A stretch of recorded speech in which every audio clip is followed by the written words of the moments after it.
Hello and welcome to another Zozin session. How about that? So recently we started to develop this wacky language, which is called Porth, and it's basically just like Forth, but implemented in Python. That's why it's called Porth. So I'm gonna put the link to the source code in the description, of course, for anyone who's interested to check it out. So I'm gonna put source code in here. So, and it's rather interesting language, not gonna lie. So let's actually write a simple program, like a test program. I don't know. Let's call it foo maybe. It's gonna be Porth. Right, and in Forth, right, if you never heard about Forth programming language, I really recommend to Google it up. So here it is, Forth programming language. It's a stack-based imperative programming language, and it's actually a very old one. I think it's pretty old. Forth programming language. So, and stack-based means that if I type some sort of a number, 34, that means this is an operation of putting this number onto the stack of the language runtime. Right, so I put 34 at the top of the stack of the runtime, then I put 35, and then if I issue command plus, the plus command will take top two elements on the stack, sum them up, and put the result on the top. Right, so that basically is equivalent of summing up 34 and 35. And then there is a dot command which takes whatever you have at the top of the stack and prints that to the standard output. So this is a simple command. This is a simple program, I would say, that takes two numbers, sums them up, and prints the result. Right, so far we implemented that. And by the way, we started the implementation on one of the streams. You can find the recording of how we started to develop this language on the Zodin channel, Zodin Daily channel. Zodin Daily, and yeah, making programming language in Python. It's rather interesting. I really recommend to check it out. So I would say this is sort of like a first episode of Porth development. I'm going to create a playlist for this series of Porth. Okay, so, and to run this program, right, we have to feed it into porth.py script. So let's actually try to run this thing. Right, and porth.py actually accepts subcommands. So it accepts two main subcommands: simulate the program and compile the program. Compile the program is the most interesting one, but we're going to try to simulate the program and see how it goes. Right, so I'm going to feed it foo, right, and as you can see, it summed up 35 and 34 and 35, and it actually printed the result 69. Okay, so what about compilation? So when you try to compile the program, it actually generates assembly. This Python script legit generates assembly assembly of a program that acts like a program that you just wrote in the Porth programming language. So if you take a look at assembly, this is basically how it looks like. So for each instruction, as you can see, it actually generates like a couple of assembly instructions, and it has like an auxiliary runtime that helps you to dump things to the standard output, and then it compiles all of that and creates an actual statically linked executable that you can just run like so. Is going to be foo, and as you can see, it printed 69. Nothing is hard-coded in here, right? So we can change some things in here. Let's actually put something like I don't know, 2 and 220, sum them up and print it again, right, and recompile the entire thing. There we go. So the assembly should change a little bit, right? So now we have a little bit bigger assembly. So as you can see, 200, 220, and if I try to run the entire thing, it will print two numbers. So the language is not capable of doing much because we only started developing it, but that's what it can do right now. So this is the base upon which we can actually put more commands and more interesting features on top of the language. So the most important part is that it's actually compiled. So it compiles to native code despite being written in Python. Okay, so but there's one problem with this language is that when you issue some sort of like a wrong command, right, some sort of a gibberish, right, the script will fail, obviously, right, the script will fail, but it won't tell you where exactly the problem has happened. Okay, in this particular case, it's quite easy to find sort of like this gibberish and like go into the source code and stuff like that. Where's my source code? But I don't think it's sufficient enough. I would like the script to actually tell me precise place in a source code file where the error has happened, right? And to do that, we'll need to implement a more like a proper tokenization, right? So right now the tokenization that we use is basically taking the whole content of the file and splitting it by words and just translating each individual word into the operation of the Porth and then interpreting it or compiling it, which is not sufficient to actually give you precise error messages, right? So let's actually go to the folder, right? Maybe I'm gonna start TeamUX. And let me see how we do all of that. So we have a thing called load program file, which literally just opens the file, read the whole file, and splits everything. So maybe I can just run something like IPython, right? So I'm going to open the file. File is going to be full Porth, right? Full Porth, and yeah, I'm gonna just open it, and I'm gonna save the whole source code into this variable. So here we have the whole source code, and then what I'm gonna do, I'm gonna just split everything, and there we go. I've got the tokens, but I don't know on which line and which column those tokens are located. Right, so it's not really, feasible for me to know their precise location, so I can report an error. So one of the things we can do, can I actually read this entire thing twice? I think I cannot, so I have to close the file, I think, and I have to open it again, I suppose. Okay, so as far as I know, there is a read line function read lines, maybe, probably called read lines. Yeah, there we go. So it basically reads the lines, and we can save those lines in here. So if we take a look at them, here you go. So, and as far as I know, you can enumerate the iterator in Python, and that will basically give you a sequence of tuples where you can have the corresponding line number and the line itself. So we can start from that, right? So we can start from that. Let's actually create a separate program, something called Lexa, right? And maybe I'm gonna do the following thing. So maybe I'm gonna do lex, and I'm gonna accept the whole source code.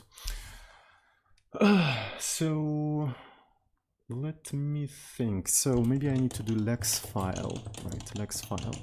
It's gonna be file path, and with open file path, I'm gonna read as f. And I'm going to return, I suppose, read lines, but on top of that, I'm also going to enumerate them. Right. I wonder if I can just load lexa.py. Right. So then I can say lex file full Porth, right, there we go, full Porth, and I suppose I have to make a list out of that. Okay, that's cool. It would be also kind of cool if I had some sort of function called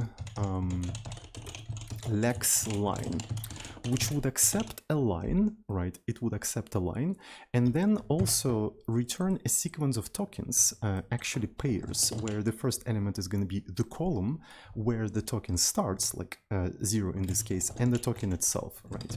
So 34, then 0, 1, 2, 3, right? So the next one is going to be 3, 35, and so on and so forth. I want to have this kind of function. So then later I could do something interesting in here. I could use list comprehension. So for row line in enumerate lines of the file, right? And then for column and token in lex line. I think, yeah. And then I can just merge everything together, saying that a row, column, and line. And maybe furthermore, this single token, this triple is going to be basically a token at the level of which we're going to do translation, parsing, and so on and so forth. Maybe another useful thing to put into this token would be file path, right? So you actually have like 4 components in this tuple: the file where the token is located, a row, the line at which it's located, the column, and the token. And I made a mistake in here. I think it's supposed to be called token. Yeah, there we go. So, and yeah, we only need to implement this lexLine file, lexLine function. And yeah, this one is going to be rather interesting because you can just split the entire thing by words, I suppose, and maybe enumerate, but it's not going to be actually precise, I think. I don't really think so. So we'll need to think about that. So I just realized that I forgot to pour myself like a cup of water, so I think I'm going to make a small break, and after the break we're going to implement this function that lexes the whole line. All right, there's something inconvenient about parsing with Python strings, I would say, is that, I don't know, if you have this sort of line, right, if you have this sort of line and you just split it, right, you lose information about the position of all of the tokens, right? So if you have some like spacing in here, you literally don't know where exactly it's located, but I do want to know where it's located because I'm going to use that information in reporting. So I don't know, one of the things we can try to do is maybe enumerate, right? Enumerate each individual sort of character, right, and that will give us the list, and then we'll have to write our own like strip, right, because one of the convenient things in here is that I can essentially take this entire thing, and I think that I can left strip, right, and it will strip only that, and then I can grab the token, right, but if I enumerate, I won't be able to strip this thing that easily. I'm pretty sure I won't be able to do that, else strip is not really a thing for the enumerated object, so which makes it rather inconvenient. So yeah, I really like how I usually solve this sort of problem in C, because in C the strings are pointers, and I can actually abuse the pointer arithmetic to figure out the place where the token starts. Is actually rather cool. So let me actually show you. Let me save this entire thing, and I'm going to create alexa.c, and I'm going to be using my library, string view library. I'm going to put this link in the description for anyone who's interested. String view library in C. There we go. So let me see. I'm gonna take it raw, and I'm gonna download this entire stuff. This is not really what I wanted, but I wanted to go here, so I'm gonna just download this library. Super quick, and I'm going to include stdio and the library itself. Since it's a header-only STB style library, I have to define SV implementation, and then just create this entire thing. So let's assume that we want to parse a simple line, right? So this is going to be the source, and I'm going to go to foo Porth, grab this line and put it in here. So as far as I know, I need to wrap it in SV like so, right? And the way I can parse this entire thing is that while source is not empty, right? While it's not empty, I wanna trim left, right? Basically, I wanna remove all of the leading white spaces, like so. Though maybe it would make sense to actually do that before we check for the source being empty, because it could be, you know, a bunch of spaces, like so, right? It could be a bunch of spaces, and in that case, you want to trim it, and that's it. There's nothing to do in here. So I think it would be better to actually trim it first, right? And because of that, we'll have to trim it at the end of each iteration before checking this condition yet again, right? All right. So in here, in this particular place, we know for sure that source is not empty, right? And the next thing we want to do, we want to chop the entire string by a particular delimiter, right? We're going to delimit by spaces, right? There we go. And that will give us the token, right? That will give us the token, and then one of the things we can do in here, we can print that token. So it's going to be token, like so, svfmt, and svrg the token. There we go. So if I try to compile the entire thing, lexa.c, and I'm going to try to run the lexa. There we go. As you can see, we split everything by tokens, which is rather convenient. And it doesn't matter how many spaces we have in here, right? This entire process will take care of all of them. But yet again, we don't have an information about where the token is located within the string, but we can cheat a little bit for cd. So we can save the start position of the source code, right? So you see, string view is basically a structure that contains two things. It contains the pointer to the beginning of the string and the size of the string, right? So if we take the pointer to the beginning of the string, right, we always know the start of the string, no matter how much we chopped off of it, right? It just doesn't matter. We always know where it starts. And because of that, we can always actually figure out the column, right? So the column in this particular case is going to be source, actually token data, where this is basically where the token starts. And that value is bigger than the start, right? Because the string is usually, right, it starts somewhere here. But our token is here. So what we can do, we can take the value of our token and subtract the start. And this is the column that we can just simply print in here. Right, you see, it's rather actually convenient. So we just save the start, and there you go. So this is where the token starts. It starts, 34 starts at position 2. We can even confirm that. There we go. So 0, 1, 2, and here where it starts, right? So, and plus starts at 14. We can actually jump 14 forward, and there you go. It is in fact starts at 14. So ISD.js starts at 20. So if we jump 20 characters further, there we go, this is where it starts. So we actually know precisely where all of that thing starts. So, and we can't really easily do that in Python, I think, right? Because the strings are not pointers. But we can kind of simulate that process in Python, because we can keep track of the positions of the tokens by using indices. Right, so there's not that much difference between pointers and indices, right? So because pointers are absolute address in the memory, and index is a relative address.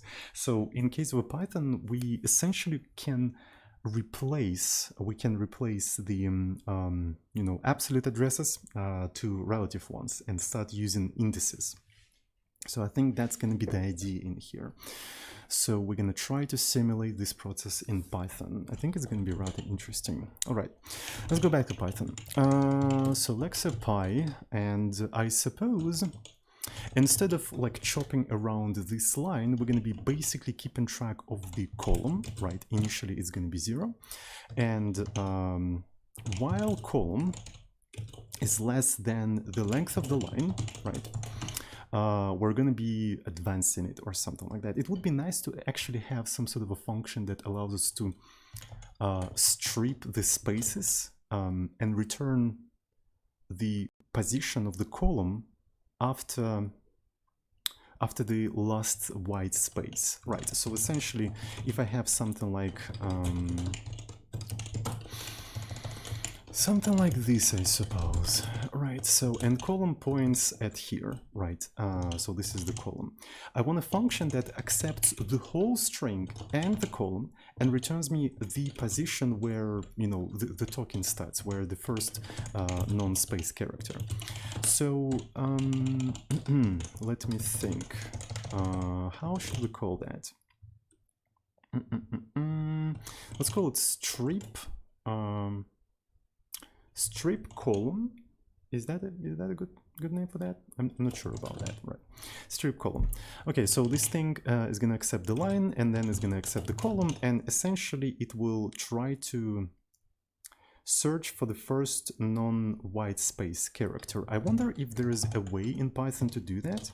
Right, so somewhere in the string, do we have something like find or search? So there is our find, and I suppose there is just find, right? Here it is. So there is a find, and let's take a look at the help. of the find, return the lowest index in S where substring sub is such that contained. So it doesn't accept the predicate, I suppose, unfortunately, right? But because we want to do a predicate here. So maybe we can do that ourselves. Is there any way for a character? All right, so if I have a character, I suppose there's no difference between the character and a string in Python, right? So is there, oh, here it is. So there's a is space, is lower, is num. Okay, this is actually perfect. Okay, so we're gonna use that. So what I want to do in here, while column is less than the length of the line and line column is space, I'm going to be incrementing the column, and then I'm going to be returning the column. There we go. So that's how easily we can strip this entire stuff. Okay, I wonder if I can just load the Lexa and just test this entire stuff. That will be actually kind of poggers. Oh, okay, it's Python. I'm really sorry. God damn it. All right, so this has to be the end, of course. Okay, so did it's actually kind of strange, like, yeah, this is what I want. So it uses end in here, so everything's fine, and there we go. So if I have this thing, 34, 35, right, and I want to strip the column, right, and I provide at which point I want to strip it, it returns me 4, 0, 1, 2, 3, 4. Okay, so it's actually perfect. You know what? I think it's going to be kind of similar to C. So we're going to strip this entire thing first. I'm going to do strip column, line equal to 0. I wonder, maybe we could just make it like that, and then we don't have to provide this entire thing. But I don't know. I think it's already like a bike shading. Doesn't really matter that much. Okay, so, and yet again, since we're stripping right before checking the condition, we'll have to do that at the end of the iteration as well. So after that, I suppose we'll need to find the next space. We'll need to find the next space.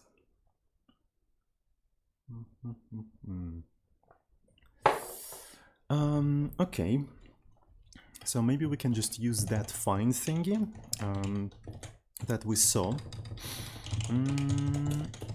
So about it. Returns the low with index in S where substring sub is found. Optional argument start and end. Oh, you can even provide a start at which up. This is actually perfect. I was actually prepared to like chop the line and then keep track of the length and stuff like that. I don't have to do that. I can just provide start and end. So this is actually rather convenient. So let's actually go ahead and find the space at the column. Right, we're going to try to find the space at the column, and that will return us column end. Right, there we go. So we have a column end. And column end actually give us substring of the token, and knowing the column, we can just, you know, return it. So one of the things we can do, we can collect all of this stuff, all of the tokens into the result, right? So we can just, you know, append some stuff in here and return it afterwards. But I think we're going to be using something more, you know, modern, like something like generators. So we're going to be using yield. So I haven't really used it much, but I would presume that basically using yield within the function turns this entire function into generator. And every time you yield, you sort of return from the function, return the next element, and then once you need the next element after that, you continue execution until the next yield. I think this is how it works. I didn't really use them properly before, but I will assume that this is how it works. Okay, so we have column and column end, and now what we need to do, I suppose we can just take the line, right? So this is going to be column end. Oh, wait a second. This is actually kind of dangerous. Yeah, there we go. So it can return -1 on failure. Okay, so if column end is actually less than 0. So what that means? That means we didn't find a space, and that means we need to actually chop the whole we need to interpret the whole thing as the token. So in that case, I think we can just say that column and is going to be equal to the length of the line, right? So basically to the next symbol after the end. So another interesting thing, if the column end equal to 0, right? If the column end is equal to 0, this should never actually happen. Seriously, because we stripped off all of the spaces, right? So if you find a space after you strip them all, that's kind of sus. Something is definitely wrong here. So I'm gonna just say assert false, unreachable,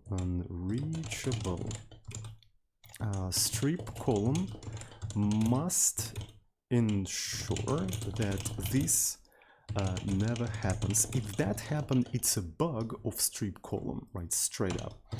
Right, and after that, I think we can yield, I think this is how we do that. You can yield the column, right, a column, and the line column, column end. There we go. So after that, I think we need to start searching. We need to strip off the thing after the column end. And that will automatically bring us. Okay, so that's basically it, I think. Yeah, I think that's basically it. So let's actually try to test this syntax thing. Okay, so let me load Alexa. Super quick. All right, so far so good. If I have 0, 34, 35 plus and something like this, maybe some new lines and whatnot. Right, and new lines is kind of sus as well, but yeah. Anyway, so Lex line, so we should get a generator. Okay, if I convert this generator into a list, there we go. I think we did it. Except for the new line, right? So yeah, new line is also included in here. So it would be better to actually not find the space, but rather find, can I find by a predicate? Right, so because I want to find something that is space. I think I should be able to do that. So maybe we can create another function called find column. And just forget about that. I don't know.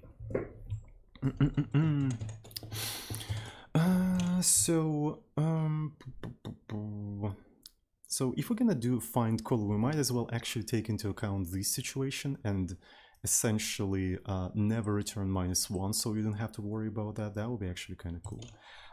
So let's actually call it something like chop word, right? Chop word. We're gonna accept the line and we're gonna accept the colon at which we start and all of that, and essentially we're gonna do while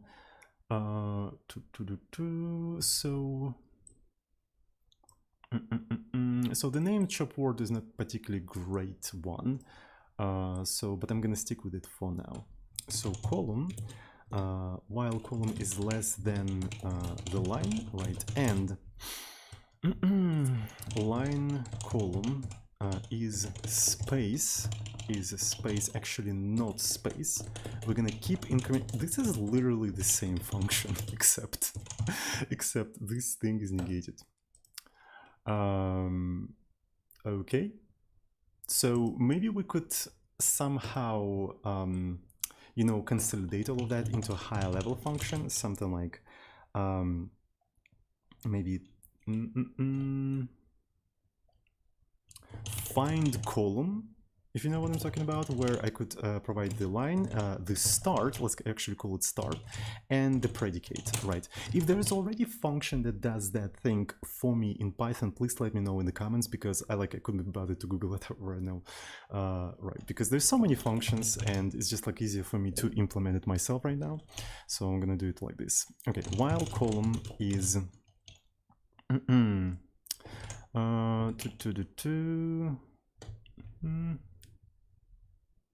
so how can we call that?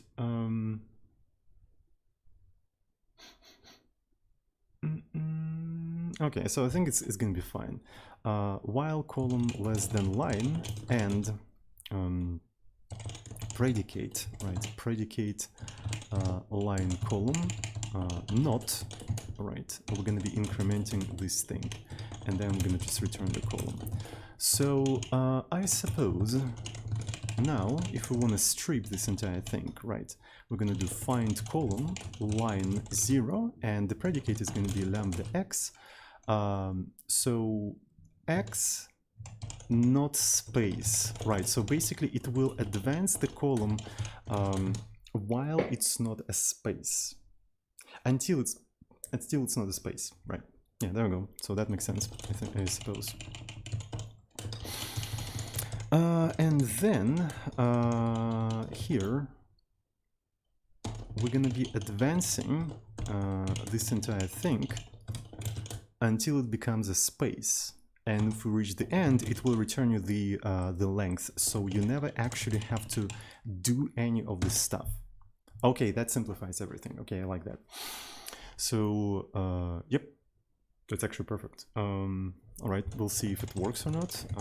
So let me reload everything. Maybe I want to do something like load, and there we go. And I haven't valid syntax yet again because I forgot that I'm programming in Python. Holy shit. Okay, so this is going to be not, and this one is also going to be not.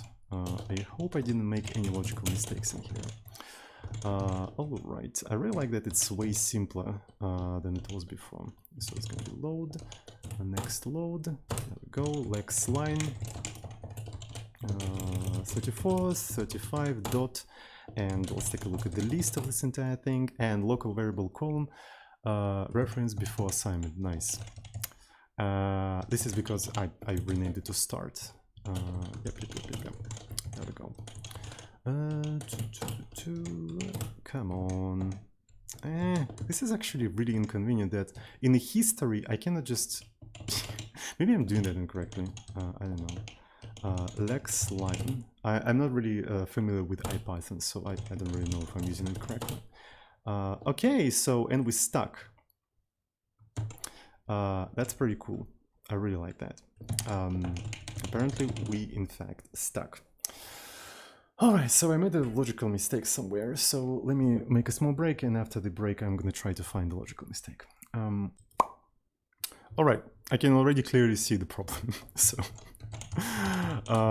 So we're starting from the column, and here I have to start from the column end. Yeah, there we go. So yeah, I was starting from 0 in the both of the cases.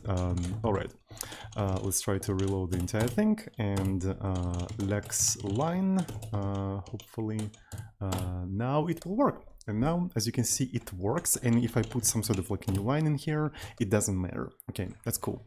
So that means that theoretically I should be able to already just, you know, lex the file, something like foo, porth, and that didn't return anything because I actually never explicitly returned that thing. Okay, so let's do it one more time. There we go. And lex file, where's the rest of the stuff? There we go. Is that correct?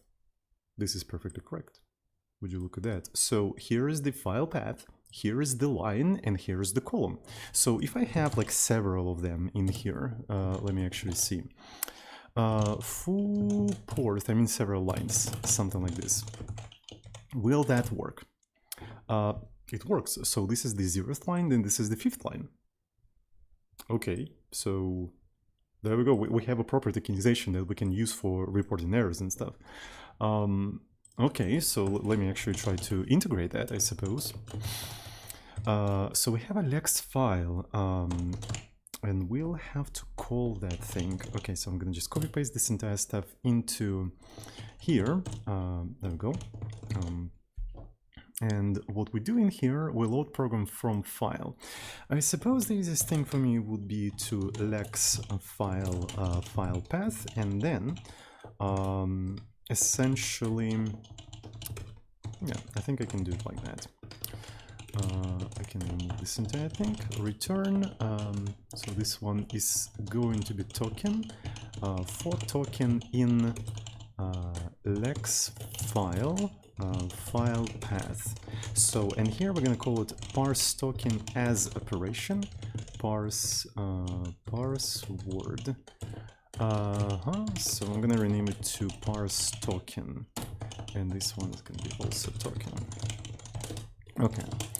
So we're gonna destructure this entire thing. So this is gonna be file path, row, column, and the token itself. Let's call it word. Okay, so there we go. Exhaustive OP handling in parse token OP. So I think it should be somewhere here, equal token. So, and this one is really interesting. So we only want to report an error when we cannot parse the word as an integer.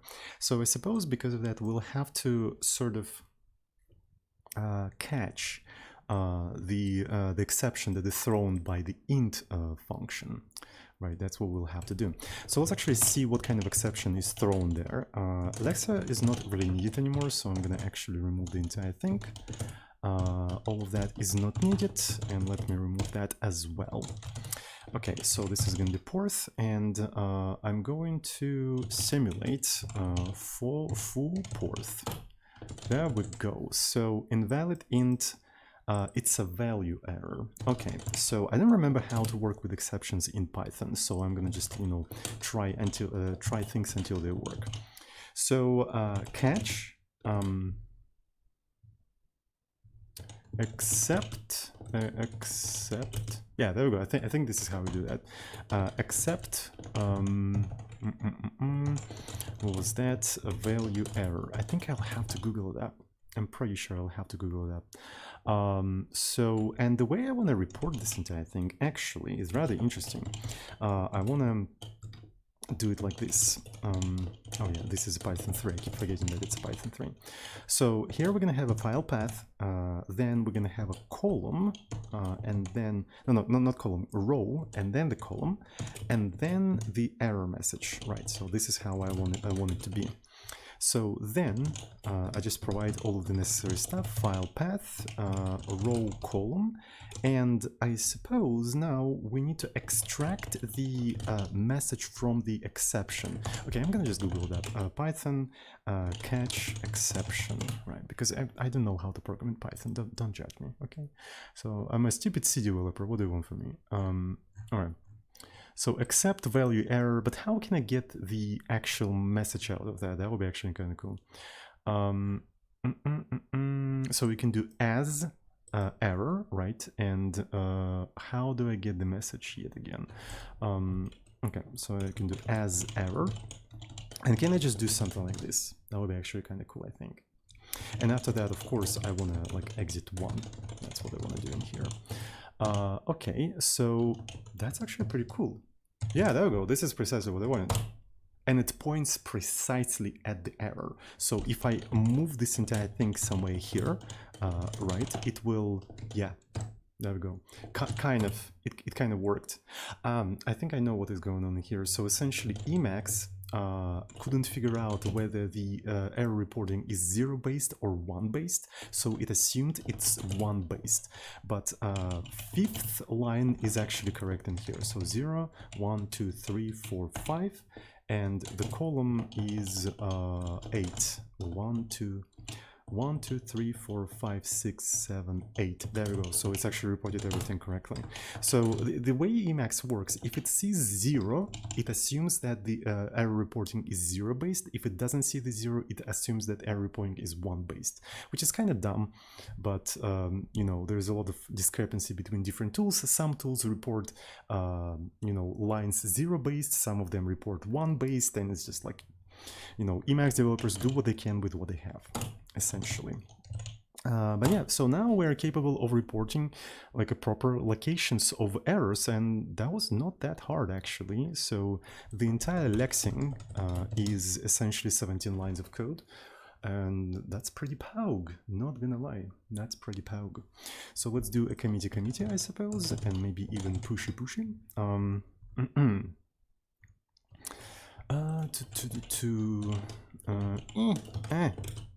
My Emacs, not Emacs, but my keyboard has died just all of a sudden, right in the middle of the session.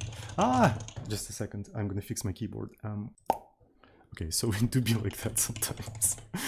Yeah, imagine a keyboard just dying in the middle of you trying to record a video or something. Jesus Christ. All right, so yeah, report. report locations of the errors. Yeah, there we go. And I'm going to push that right into the repo. So yeah, in the future, we're going to actually have a lot of different situations when we want to report an error, because this language is going to be statically typed, right? So, and we're going to check the types, even though as far as I know, Porth is rather a dynamic language, right? This one is going to be actually statically typed, and I have a couple of ideas on how to make it statically typed. So main idea is that we're going to ensure we're going to implement type checking in a similar fashion as the WASM validation step is implemented. So you can actually read more about WASM validation in this blog post. It's actually a pretty cool blog post, and I'm going to leave it in the description. About WASM validation step. So essentially, WASM is also stack-based virtual machine. So there is a lot of similarities between WASM and Porth and our language as well. And the way they validate, the assembly bytecode and check that all of the operations match their types, I think it could be applicable to our language. I think it might be applicable. So yeah, I guess that's everything that I wanted to do today. Hope it was interesting. So we managed to implement a pretty cool lexer for our language, and that didn't take that much code, so it's pretty compact, way more compact than a similar lexer in C, but it is what it is, and it isn't what it is. And Python is a better language than C, am I right? So that's it for today. Thanks everyone who's watching me right now. I really appreciate that. Have a good one, and I see you on the next session. On the next session, we're going to continue developing this language, and I plan to move towards Turing completeness. So we're going to introduce conditions and loops and stuff like that. So, and I think I'm going to do that implementation live on Twitch. So make sure to follow me on Twitch. So yeah, that's it for today. Thanks everyone for watching. I love you.